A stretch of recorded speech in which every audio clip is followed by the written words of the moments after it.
News outlets lose reporters and reporting after corporate acquisition. This episode of Today in News Tech is made possible with audio articles by ourhometown.com. In this episode, we are highlighting a post by Shraddha Chakradhar at Nieman Lab on a recent report by the New Media and Society on how venture acquisitions are affecting local news outlets. The article, An Immediate Drop in Content, a new study shows what happens when big companies take over local news, details changes in reporting and staffing after becoming corporately owned. The research, led by Benjamin LeBrun and Andrew Piper, was conducted at McGill University covering 31 corporate-owned local newspapers across 130,000 articles, dating back to the 2010 acquisition of the Denver Post by Alden Global Capital.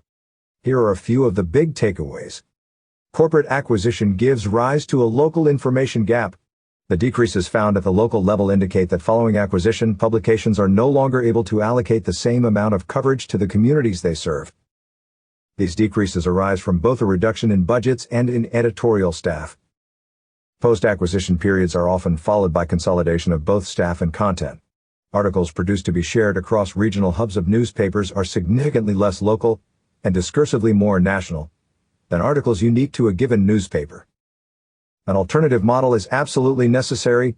These acquisition events are decisive in hollowing out newsrooms, which means they can't be relied on as a financial model of ownership and stewardship for local news, said Andrew Piper, co-author of the study.